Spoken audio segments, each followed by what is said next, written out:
For the three parts of our sermon this morning, we want to share with you some reflections written by three leaders of our national UU climate justice movement. And so these are readings being heard in common in UU congregations across the country this morning that will give maybe some common touch points as we move forward together in our climate justice work.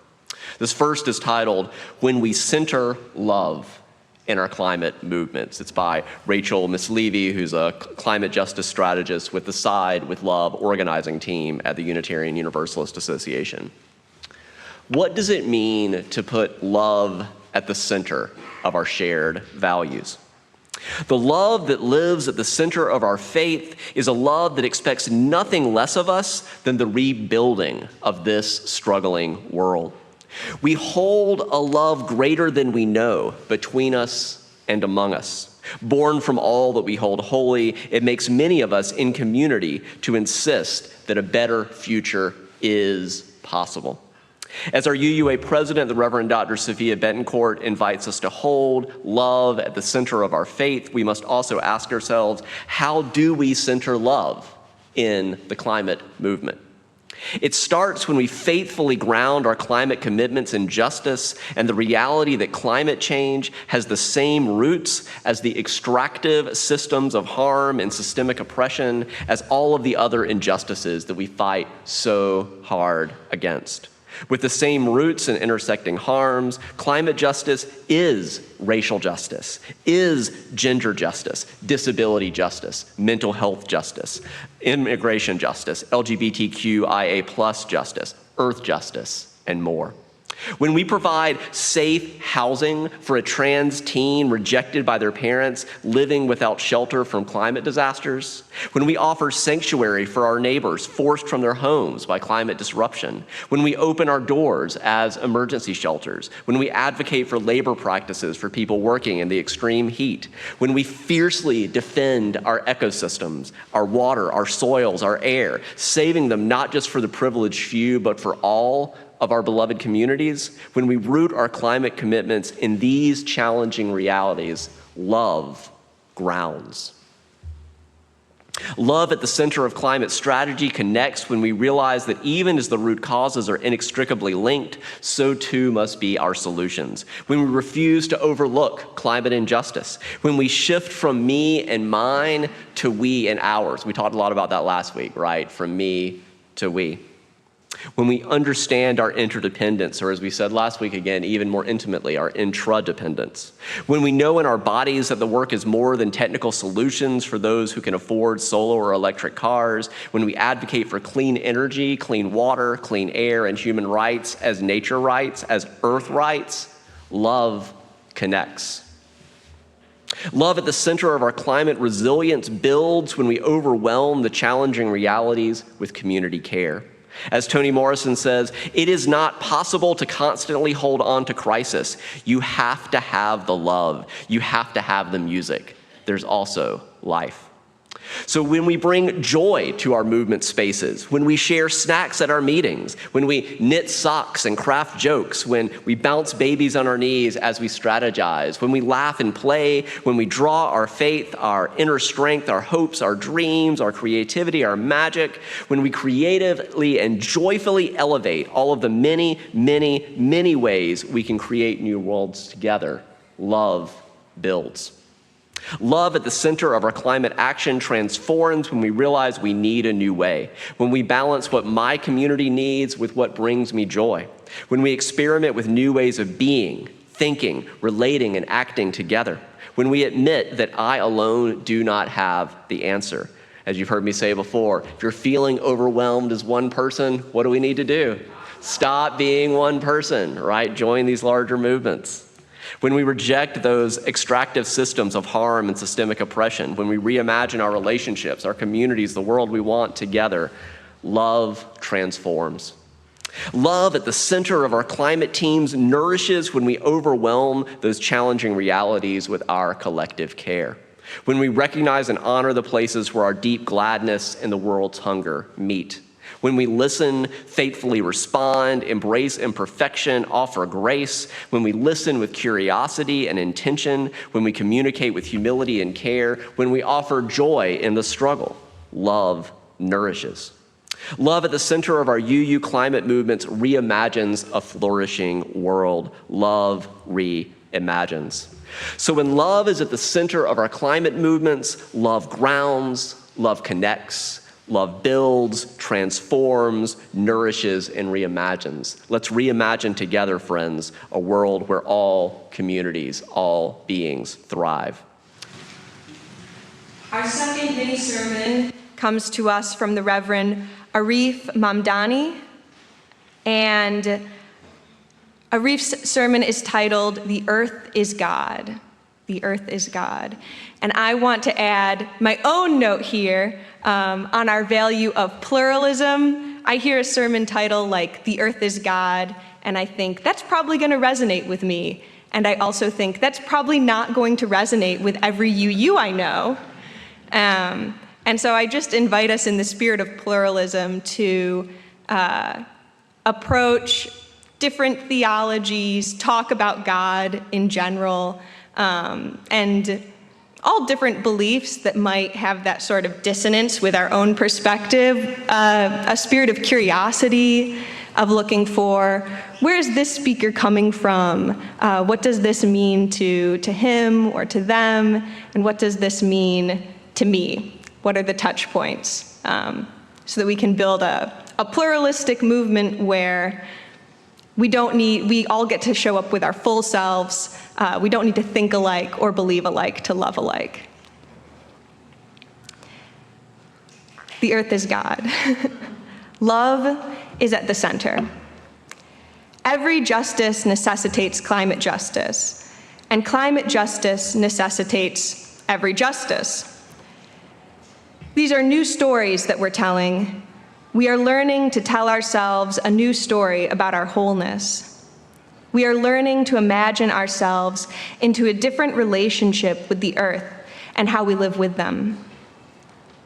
We need these stories urgently because we need a complete transformation in how we live on this planet, how we understand ourselves in relation to earth, and what we are called to be and to do as a result. In other words, we need to imagine our way into different stories, and then we need to live them.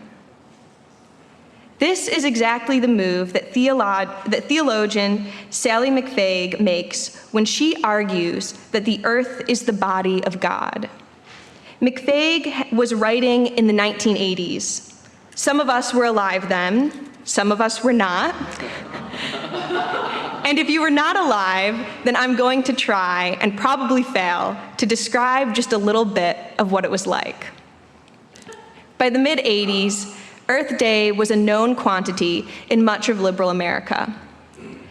Tensions over the oil crisis had everyone thinking about ways to be more energy efficient and more energy independent. Environmentalists saw a glimmer of hope. We also saw many gathering clouds of war and global destruction in the form of nuclear weapons race. At 48 years old, I think I was one of the last to have a regular nuclear war drills in school. And even that was elementary school. They were an artifact of the past by my middle school years. But the specter of nuclear annihilation was very real, very present, and the sense of living within a period of existential threat was palpable. Not to put too fine a point on it, but McFaig was writing into the teeth of apocalypse. She was doing theology on the cusp of existential annihilation. In other words, not too different from the theology that we're doing today in the presence of the earth and its suffering in our hearts and in our minds. Her method, which she called metaphorical theology, asked us to move into a place of imagination through her question, how would we act or think differently if this were true? She knew that she was working against entrenched notions of God, just as we are today. And instead of arguing and trying to knock an idol off its base, she said, keep your idol, keep your ideas. Just ask this question with me. How would you think or act differently if this were true? And then she said, what if the earth was the body of God? I get shivers when I ask that question. And if you're struggling with this, let me remind you of two things. First, that some theologians have defined God as that which is greater than us, that which we are wholly reliant upon, and that which we cannot live without, which is to say that nature, our earth, does a very good job of fitting that description and criteria. Second, many have said that if I look at my checkbook, I will know what I believe in. If I look at my credit card statement, it will tell me what I believe in. If we were to look at our checkbooks, our credit card statements, and I would say maybe my Google Calendar, what would they say that I believe in? If we are going to have a God today, if we are going to put any logic up above us and follow its call, if we are going to open our hearts in surrender to anything, and particularly knowing that what we believe shapes how we act, and how we act shapes what we believe, thinking and acting as if the earth was the body of God would be an awfully good model to live with and live within. Hang out in that space with me and with a wreath of imagination for a few moments. Can we imagine how different things would be if we behaved and acted as if the earth that we walk on, the earth that gives us everything we have, is the body of the Creator? The funny thing, of course, is that we need not imagine it at all. It is literally true that we are wholly reliant upon the earth, that the forces of nature are far greater than we can ever be and beyond our understanding and imagination, and that we literally cannot live without it. Western intellect has made a fundamental category error of believing that we are separate from that with which we are inseparably apart. That the earth is God and we are intimately a part of God's body. What would we do? What would we not do? How would we move through a world where everything is holy, where everything is sacred, where everything is a story of gratitude and interdependence?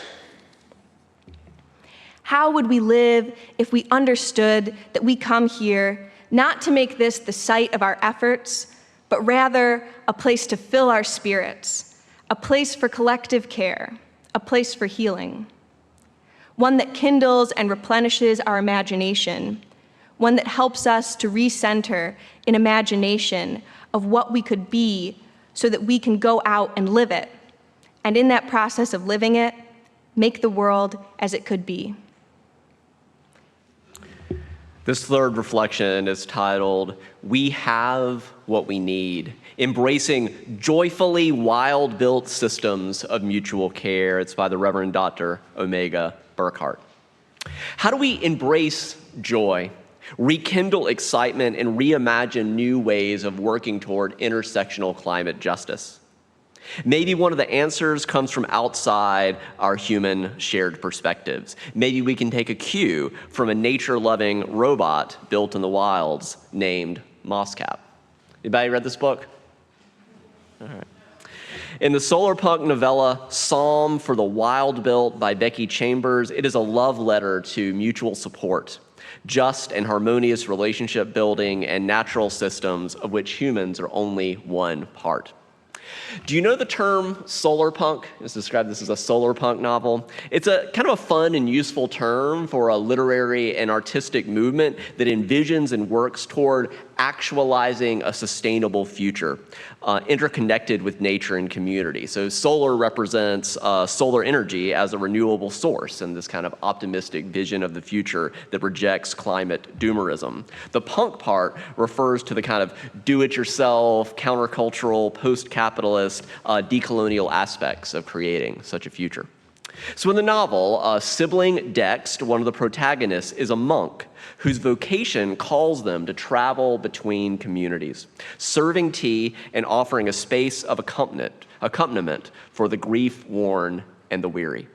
On their travels, sibling Dex meets an unlikely companion, a wild-built, sentient robot named Splendid Speckled Mosscap. As their friendship unfolds, Mosscap and Dex discover they hold a similar guiding question on their individual but overlapping journeys. What do humans need? What do humans need? As the unlikely duo adventures through the wilderness, Mosscap and Dex the robot, born of the forest, who longs to learn about humans, and the urban monk who revels in the solitary life of travel between villages, they find companionship as they learn about themselves and the world. The unfolding friendship teaches us about mutual support, not only ensuring one another's survival, but that there is joy in supporting each other's thriving. For this duo, living in a world where climate justice is normal means centering relationships over capitalism, natural systems for their inherent worth, not the extrinsic value we can extract out of them, and interspecies love and respect over extractive practices. It centers beauty, imagination, play, dancing, and just sharing good food with companions. These lessons from the fictional world suggest to us that the answer to our questions, what do humans need, is mutual support. Humans supporting humans and finding joy in healing our world.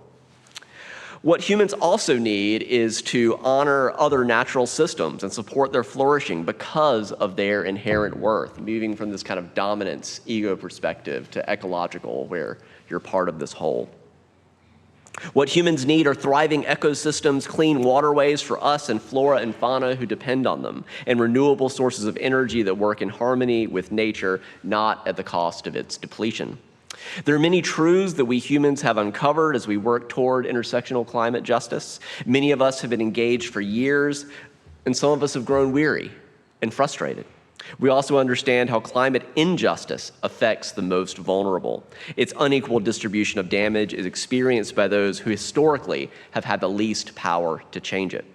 And there is another truth that is starting to emerge.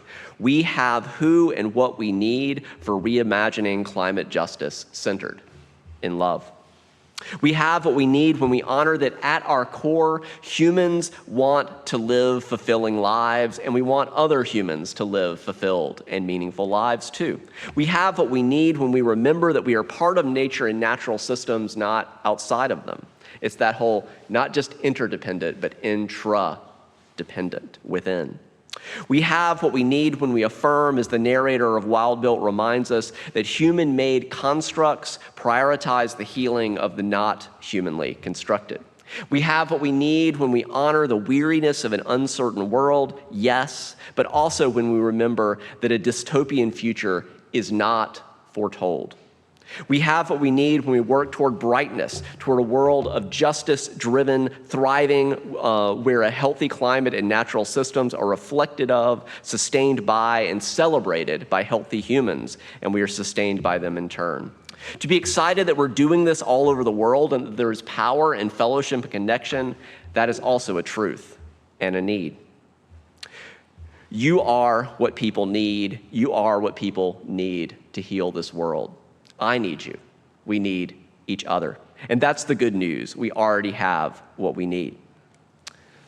This is how serious people are about this book. They get it tattooed on their body.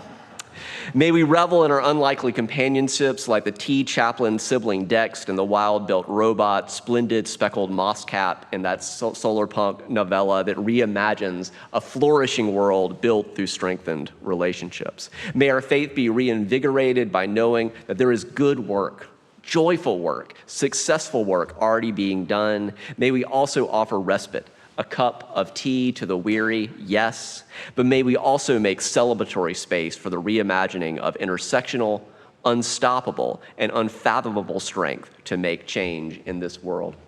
So as we, again, hold in our heart and reimagine how we are called to make this happen individually and together, let's rise this time in body or spirit. Let's sing the final verse of hymn 1063, For the Earth Forever Turning.